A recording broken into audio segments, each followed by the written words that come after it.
বিসমিল্লাহির রহমানির রহিম। আজকে আন্দোলন সংগ্রামের সূতিকাগার এই কিশোরগঞ্জ জেলা বিএনপির ত্রিবার্ষিক সম্মেলনের সম্মানিত সভাপতি, আমার জেল পার্টনার, কারা নির্যাতিত নেতা, ত্যাগী সংগ্রামী নেতা, জেলা বিএনপির সভাপতি এবং বিএনপির ময়মনসিংহ বিভাগীয় সাংগঠনিক সম্পাদক জনাব শরীফুল আলম, আজকের এই সম্মেলনের উদ্বোধক, বাংলাদেশের গণমানুষের নেতা, বাংলাদেশ জাতীয়তাবাদী দল বিএনপির সংগ্রামী মহাসচিব, আন্দোলন সংগ্রামের নেতৃত্ব দানকারী মজলুম জননেতা মির্জা ফখরুল ইসলাম আলমগীর, উপস্থিত বিএনপির চেয়ারপারসনের উপদেষ্টা কাউন্সিলের সদস্য, এই কিশোরগঞ্জের কৃতি সন্তান বীর মুক্তিযোদ্ধা আব্দুল সালাম, বিএনপির যুগ্ম মহাসচিব, যার নেতৃত্বে আমাদের ময়মনসিংহ বিভাগে বর্তমানে সাংগঠনিক পুনর্গঠনের কাজ এগিয়ে চলেছে, তুখোর বক্তা সাবেক ছাত্রনেতা জনাব হাবিবুন নবী খান সোহেল, বিএনপির সংগ্রামী সহ সাংগঠনিক সম্পাদক আমার সহকর্মী অ্যাডভোকেট ওয়ারেস আলী মামুন, উপস্থিত আছেন আরেকজন সহ সাংগঠনিক সম্পাদক জনাব আবু ওয়াহাব আকন্দ সহ বিএনপির জাতীয় নির্বাহী কমিটির সদস্যবৃন্দ, বিভিন্ন জেলা বিএনপির সভাপতি সাধারণ সম্পাদক বৃন্দ, কিশোরগঞ্জের বিভিন্ন উপজেলা এবং পৌর বিএনপির সভাপতি সাধারণ সম্পাদক বৃন্দ, আমার সামনে উপস্থিত সংগ্রামী কাউন্সিলর এবং ডেলিগেট ভাইয়েরা, আসসালামু আলাইকুম। আমি কোনো সুবক্তা নই। আমার পরে যিনি বক্তব্য রাখবেন জনাব হাবিবুন নবী খান সোহেল, অত্যন্ত সুবক্তা।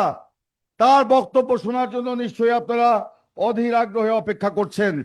এই জন্য আমি আমার বক্তব্য সংক্ষিপ্ত করতে চাই। আজকের দিনে আমার মনে পড়ছে সেই 2016 সালের কথা, 22শে নভেম্বর, যেদিন আমরা কিশোরগঞ্জ জেলা বিএনপির সর্বশেষ সম্মেলন করতে এই কিশোরগঞ্জে এসেছিলাম। আপনাদের মনে আছে সেই দিন সেই ফ্যাসিবাদকে মোকাবেলা করে কিভাবে আজকের যিনি উদ্বোধক মির্জা ফখরুল ইসলাম আলমগীর সেদিন সম্মেলনের প্রধান অতিথি ছিলেন, তিনি এই কিশোরগঞ্জে এসেছিলেন। আমাদেরকে এরকম কোনো বড় জায়গা দেওয়া হয় নাই। কিশোরগঞ্জের একটি ছোট্ট কমিউনিটি সেন্টারের সামনে একটি ছোট জায়গা দেওয়া হয়েছিল জেলা বিএনপির সম্মেলন করার জন্য, যেখানে একটা এখন ইউনিয়ন বিএনপির সম্মেলনও সম্ভব না। সেই ছোট জায়গাতেই আমাদের নেতা মির্জা ফখরুল ইসলাম আলমগীর দৃঢ়তার সাথে সেই সম্মেলন সফল করেছিলেন। এবং সেই সম্মেলনের পর যখন নতুন কমিটি ঘোষণা হলো, সেই কমিটি যখন কিশোরগঞ্জে আসলো, সেই কমিটির কিশোরগঞ্জে যাত্রা শুরু হয়েছিল পুলিশের গুলি খেয়ে। তারা যখন এখানে পরিচিতি সবাই আসলো, তখন তাদেরকে মুহুর্মুহু গুলির মুখে পড়তে হয়েছে। অর্থাৎ এই কমিটি গঠনও হয়েছে সংগ্রামের মধ্য দিয়ে, যাত্রাও শুরু হয়েছে সংগ্রামের মধ্য দিয়ে। ইনশাল্লাহ শেষ হচ্ছে ফ্যাসিবাদ মুক্ত একটি পরিবেশের মধ্য দিয়ে, একটি উৎসব মুখর সম্মেলনের মধ্য দিয়ে। আমি এই সম্মেলনের সফলতা কামনা করি। আমি যখন সাংগঠনিক সম্পাদক ছিলাম, তখন কিশোরগঞ্জের বেশ কয়েকটি সম্মেলনে আমি এসেছি। আমি দেখেছি সেখানেও কিভাবে প্রতিবন্ধকতা সৃষ্টি করা হয়েছে।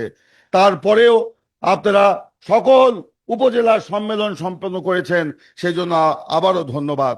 বন্ধুগণ, আমি আশা করব আজকের এই কাউন্সিলের প্রথম অধিবেশনের পরে যে নির্বাচন হবে, অত্যন্ত সুষ্ঠুভাবে কাউন্সিলররা তাদের সচেতনভাবে ভোট দিয়ে নতুন নেতৃত্ব নির্বাচন করবেন, যাদের নেতৃত্বে তারেক রহমান সাহেব আস্থা রাখতে পারেন এবং আগামী দিনে তার দুই চোখে যে স্বপ্ন, পরিবর্তনের যে স্বপ্ন, আধুনিক বাংলাদেশ গড়ার যে স্বপ্ন, সেই স্বপ্নকে যেন তারেক রহমান সাহেব বাস্তবায়ন করতে পারেন এই কিশোরগঞ্জে। মিল্লাত ভাই এখানে হাসছেন মিল্লাত ভাইকে সাক্ষী রেখে বলতে চাই, উনি সেই রোড মার্চের কথা বলেছেন, সেই রোড মার্চও কিভাবে কিশোরগঞ্জের নেতারা এখানে সফল করেছিলেন সেই ফ্যাসিবাদকে মোকাবেলা করে আপনারা জানেন। আজকে আমি বক্তব্য আর দীর্ঘায়িত করব না, আমি বলতে চাই বন্ধুগণ, ফ্যাসিবাদের অবসান হয়েছে অনেক রক্তের বিনিময়ে। এই কিশোরগঞ্জে অনেক রক্ত ঝরেছে, অনেকে নিহত হয়েছে, জেল খেটেছেন, হুলিয়া দিয়ে আন্দোলন করেছেন, সংগ্রাম করেছেন। কিশোরগঞ্জের আমাদের কোন নেতা কর্মী রাতে তাদের বাড়িতে ঘুমাতে পারে নাই, তারা বাড়ি ছেড়ে রাজপথে ছিলেন। কেউ কেউ সেই হাওড়ে গিয়ে পানির মধ্যে, নৌকার মধ্যে, স্টিমারের মধ্যে রাত যাপন করেছেন, সেখানে গিয়েও পুলিশ হানা দিয়েছে। তাই আমি বলবো এই কিশোরগঞ্জ হচ্ছে বিএনপির একটি দুর্গ, আমি তাদেরকে স্যালুট জানাই। আশা করি আপনারা তারেক রহমানের যে স্বপ্ন সেটা বাস্তবায়ন করবেন। আমরা বলেছি আজকে আমরা নতুন করে যাত্রা শুরু করেছি গণতন্ত্রের পথে। ইনশাল্লাহ আগামী ফেব্রুয়ারি মাসের প্রথমার্ধে বাংলাদেশে নির্বাচন অনুষ্ঠিত হবে। এই নির্বাচনকে বাধাগ্রস্ত করার জন্য আপনারা দেখেছেন কয়েকটি দল তারা পিয়ার পিয়ার করে চিল্লাচ্ছে। পিয়ার তারা নিজেরাই চায় কিনা সন্দেহ। এই যে মাসের পর মাস, দিনের পর দিন জাতীয় ঐক্যমত্য কমিশনের বৈঠক চলেছে, সেই বৈঠকে সেই জামাত ইসলাম অংশগ্রহণ করেছে। একটি দিন, একটি বারের জন্য তারা পিয়ারের প্রস্তাব সেই কমিশনের বৈঠকে উত্থাপন করে নাই। এখন তারা সেই কমিশনের বৈঠক, কমিশন শেষ না হওয়ার আগেই সেই বিষয় নিয়ে আপনার রাস্তায় এসেছে। তাদেরও আসল উদ্দেশ্য পিয়ার নয়, পিয়ারের নামে দেশে নাশকতা সৃষ্টি করে, বিশৃঙ্খলা সৃষ্টি করে নির্বাচনকে বিলম্বিত করা, পারলে নির্বাচনকে নস্যাৎ করা। কিন্তু বাংলাদেশের মানুষ গত 15 বছর এই ভোট দেওয়ার জন্য অপেক্ষা করেছে। ইনশাল্লাহ বাংলাদেশের মানুষ আগামী ফেব্রুয়ারিতে সকল প্রতিবন্ধকতাকে উপড়ে ফেলে ধানের শীষে ভোট দিয়ে তারেক রহমানের নেতৃত্বে বিএনপিকে বিজয়ী করবে। বন্ধুগণ, আজকে এখানে দেখলাম প্রথম আলো পত্রিকায় আজকে রিপোর্ট এসছে, রংপুরে জামাতে ইসলামের সাধারণ সম্পাদক গোলাম পারোয়ার সাহেব আমার জেল পার্টনার, একসাথে নামাজ পড়েছি, একসাথে ব্যাডমিন্টন খেলেছি জেলখানায়, একসাথে রান্নাও করেছি, খেয়েছি একসাথে। তার বক্তব্য আজকে দেখলাম, 3 দিন আগে বলেছেন যে যারা নির্বাচনে কোটি কোটি টাকা মনোনয়ন বাণিজ্য করতে পারবে না তারাই পিয়ার ঠেকাতে চায়। আহা, কি কথা!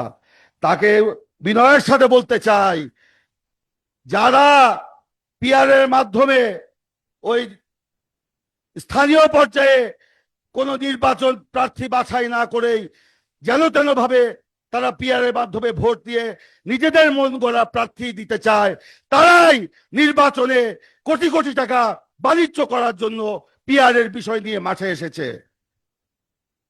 আবার আরেক নেতা বলেছেন গতকালকে চট্টগ্রামে যে আগামী নির্বাচনে নাকি জামাত সরকারে আসবে, বিএনপিকে নাকি বিরোধী দলে বসতে হবে। আজকে এটা কি হাসবো না কাঁদবো জানি না। আজকে বলতে চাই, তাকে উদ্দেশ্য করে বলতে চাই, আপনি কোথায় পেলেন আপনারা সরকারে আসবেন? তার মানে ডাকসুর মতো কি আপনারা সেই ইঞ্জিনিয়ারিং মেকানিজম করে রেখেছেন যে নির্বাচনে সেই মেকানিজমের মাধ্যমে আপনারা ক্ষমতায় আসবেন? আমরা সেই মেকানিজম মুক্ত নির্বাচন চাই, আমরা একটি নিরপেক্ষ নির্বাচন চাই, যে নির্বাচনে জনগণ স্বাধীনভাবে ভোট দিতে পারবে। ইনশাল্লাহ আজকের এই কাউন্সিলের মাধ্যমে সেই ভোটের পথে আমাদের যাত্রা শুরু হলো। ইনশাল্লাহ ধানের শীষের বিজয় না হওয়া পর্যন্ত আমাদের এই নতুন যাত্রা অব্যাহত থাকবে। বন্ধুগণ, কোন মার্কা আছে এই কিশোরগঞ্জে? কোন মার্কা আছে? এক কোনসে মার্কা জোরে পড়েন। কিশোরগঞ্জে, নিকলিতে, বাজিতপুরে, ভৈরবে, সব জায়গায়। ধন্যবাদ। আজকের এই কিশোরগঞ্জের সম্মেলনে আপনারা এই ধানের শীষের পক্ষে যে স্লোগান তুললেন, আগামী নির্বাচন না হওয়া পর্যন্ত, বিএনপিকে বিজয়ী না করা পর্যন্ত গ্রামে গ্রামে, ঘরে ঘরে এই স্লোগানকে জারি রাখবেন, সেই আশা ব্যক্ত করে আমি আমার বক্তব্য শেষ করছি। আল্লাহ হাফেজ। বাংলাদেশ জিন্দাবাদ। শহীদ জিয়া অমর হোক। দেশ নেত্রী বেগম খালেদা জিয়া দীর্ঘজীবী হন। তারেক রহমান জিন্দাবাদ, ধানের শীষ জিন্দাবাদ।